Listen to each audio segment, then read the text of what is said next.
warahmatullahi wabarakatuh. Pada kesempatan ini saya akan menjelaskan tentang pilar-pilar pendidikan dan relevansinya di era digital. Halo teman-teman semua, sebelum memasuki materi, perkenalkan nama saya Cici Alivia dengan NIM 860462856. Saya adalah mahasiswa dari Universitas Terbuka UPBCC UT Malang dengan program studi pendidikan guru sekolah dasar. Video ini saya buat untuk memenuhi tugas mata kuliah Filsafat Ilmu dengan dosen pembimbing Pak Isna Rizkia Lukman, SPD MPD. Selamat mendengarkan. Sebelum membahas makna pilar dalam konteks pendidikan, perlu difahami bahwa pilar dan asas memiliki keterikatan yang sangat kuat loh. Sebagai mana dijelaskan di dalam buku materi pokok Filsafat Ilmu Modul 6 Kegiatan Belajar 1, bahwa asas merupakan dasar atau fondasi yang menjadi landasan utama suatu sistem, sedangkan pilar sendiri merupakan tiang penyangganya yang berfungsi untuk memperkuat dan menopang sistem tersebut agar dapat berjalan dengan baik. Kita kembali kepada pembahasan mengenai pilar pendidikan. Pilar pendidikan merupakan dasar atau tiang penyangga yang menjadi landasan dalam menyelenggarakan pendidikan. Menurut Munir dan kawan-kawan dalam jurnalnya, dijelaskan bahwa pilar diartikan sebagai bangunan atau penyangga yang berfungsi untuk memperkokoh suatu sistem agar dapat mencapai tujuan pendidikan, mengembangkan pengetahuan, keterampilan, karakter, dan kepribadian peserta didik. Dalam konsep pendidikan sepanjang hayat atau yang bisa disebut dengan lifelong learning, UNESCO merumuskan 4 pilar pendidikan yang menjadi dasar pengembangan kurikulum pendidikan pada abad ke-21. Keempat pilar ini dirancang untuk membantu peserta didik mengembangkan pengetahuan, keterampilan, dan kemampuan sosial serta karakter yang dibutuhkan untuk menghadapi tantangan kehidupan di masa kini dan masa depan. Mari kita sebutkan dan jelaskan keempat pilar ini. Yang pertama adalah learning to know, yaitu belajar untuk memperoleh dan memahami pengetahuan sebagai dasar pembelajaran. Yang kedua adalah learning to do, yaitu belajar untuk menerapkan pengetahuan dalam tindakan dan keterampilan di kehidupan nyata. Dan yang ketiga ada learning to live together, yaitu belajar hidup bersama dengan menghargai perbedaan, bekerja sama, dan membangun hubungan yang harmonis dengan orang lain di sekitar kita. Dan yang keempat adalah learning to be, yaitu belajar untuk mengembangkan potensi diri agar menjadi pribadi yang mandiri, bertanggung jawab, dan berkarakter.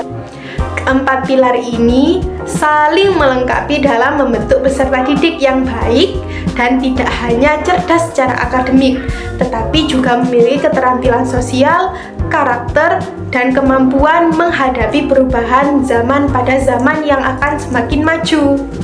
Sebagaimana dijelaskan pada slide sebelumnya, yakni slide 1 mengenai asas sebagai fondasi atau dasar dan pilar sebagai penopang.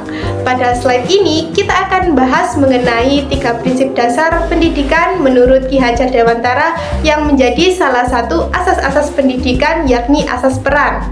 Prinsip yang pertama adalah Tutwuri Handayani, yang berarti di belakang memberi dorongan. Dalam prinsip ini, guru memberikan dukungan dan kepercayaan kepada peserta didik agar mereka dapat berkembang secara mandiri sesuai dengan potensi yang dimilikinya masing-masing.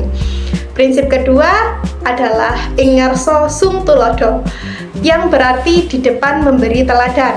Melalui prinsip ini, guru diharapkan dapat menjadi contoh yang baik bagi peserta didik, baik itu dalam sikapnya, perilakunya, dan tindakannya sehari-hari. Prinsip yang ketiga adalah Ing madya mangun karso, yang berarti di tengah membangun semangat. Guru tidak hanya mengajar, tetapi juga hadir bersama peserta didik untuk membimbing, memotivasi, dan menciptakan suasana belajar yang nyaman dan aman bagi peserta didik. 3 prinsip tersebut menunjukkan bahwa peran guru tidak hanya sebagai penyampai materi saja, tetapi juga sebagai teladan, pembimbing, dan motivator dalam proses pendidikan. Selanjutnya adalah relevansi Prinsip pendidikan dari Ki Hajar Dewantara di era digital saat ini. Prinsip pendidikan menurut Ki Hajar Dewantara ini masih sangat relevan loh diterapkan dalam pendidikan sekolah dasar di era digital. Pada prinsip Tutwuri Handayani, guru memberikan kesempatan kepada siswa untuk mengembangkan kemampuan dan kepercayaan dirinya. Misalnya nih, setelah menonton video pembelajaran, siswa diminta menceritakan kembali isi video yang mereka bahas sendiri untuk menunjukkan hasil karya sederhana yang telah dibuat. Pada prinsip Engarso Sung Tulodo, guru menjadi teladan dalam penggunaan teknologi. Misalnya, guru menunjukkan cara menggunakan internet untuk mencari informasi pembelajaran dan mengajarkan etika saat menggunakan perangkat digital. Sedangkan pada prinsip Ing Madya Mangunkarso, guru membangun semangat belajar siswa melalui media yang menarik. Contohnya, guru menggunakan video animasi dalam pembelajaran, lagu kreasi di dalam pembelajaran, atau gambar interaktif agar siswa lebih mudah untuk memahami suatu materi dan tetap antusias untuk mengikuti pembelajaran. Meskipun prinsip Ki Hajar Dewantara masih relevan diterapkan di era digital, terdapat berbagai macam tantangan yang perlu diperhatikan. Tantangan pertama di sini tertulis adalah penggunaan gadget yang berlebihan. Saat ini sering kita menemukan anak sekolah dasar yang lebih tertarik untuk menggunakan gadget, bermain HP, menonton video, bermain game, dan menonton hiburan lainnya, dibandingkan untuk belajar dengan orang tuanya dan berinteraksi sosial dengan lingkungan sekitarnya. Tantangan kedua adalah kemampuan anak dalam menyaring informasi dari media sosial. Anak pada tingkat sekolah dasar masih berada pada tahap perkembangan awal, sehingga mereka masih belum mampu untuk sepenuhnya membedakan mana informasi yang benar dan mana yang kurang tepat. Oleh karena itu, mereka memerlukan bimbingan dari orang dewasa, baik itu guru ataupun orang tua. Tantangan berikutnya adalah pentingnya pendampingan orang tua dalam penggunaan teknologi.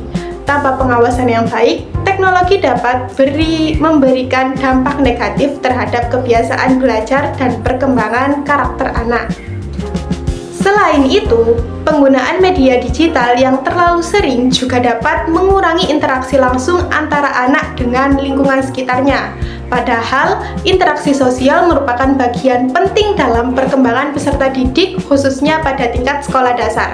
Sebagaimana teori-teori perkembangan bahasa anak dalam buku materi pokok perkembangan peserta didik. Di sana dijelaskan bahwa terlalu banyak aktivitas screen time dapat menimbulkan keterlambatan perkembangan bahasa yang tidak sesuai dengan usianya, atau yang biasa dikenal dengan istilah speech delay. Oleh karena itu, penggunaan media digital dapat dimanfaatkan dengan baik apabila penggunaannya dijadikan sebagai media pendukung dalam pembelajaran, bukan sebagai media utamanya.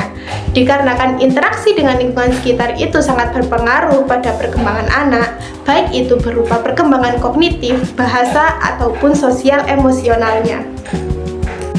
Berdasarkan pembahasan yang telah dipaparkan tadi, dapat dipahami bahwa pilar pendidikan dapat membantu menjawab berbagai persoalan pendidikan nasional saat ini, khususnya di era digital. Salah satu tantangannya yang dihadapi adalah menurunnya interaksi sosial, penyalahgunaan teknologi, serta kecenderungan pendidikan yang terlalu berfokus pada pencapaian akademik. Melalui pilar Learning to Live Together, peserta didik dapat belajar berbaur dengan lingkungan sekitar, bekerja sama, menghargai perbedaan, dan membangun sikap toleransi sejak dini. Selain itu, melalui pilar Learning to Be dapat membantu peserta didik untuk membentuk karakter, tanggung jawab, dan kemandirian peserta didik, sehingga mereka tidak hanya bergantung pada teknologi dari proses pembelajaran. Sementara itu, asas peran pendidikan menurut Ki Hajar Dewantara mengingatkan bahwa seorang guru memiliki peran penting sebagai teladan, pembimbing, dan pemberi motivasi bagi peserta didik. Oleh karena itu, saya berpendapat bahwa penerapan pilar pendidikan dan prinsip Ki Hajar Dewantara ini dapat menjadi salah satu solusi untuk menciptakan pendidikan yang tidak hanya menghasilkan siswa yang cerdas, tetapi juga berkarakter, mandiri, serta mampu menghadapi tantangan di perkembangan zaman ini. Sebagai kesimpulannya, pilar pendidikan dan prinsip Ki Hajar Dewantara masih sangat relevan untuk diterapkan dalam pendidikan di era digital ini. Nilai-nilai tersebut tidak hanya membantu mengembangkan pengetahuan peserta didik, tetapi juga membantu membentuk karakter, keterampilan sosial, dan kemandirian mereka.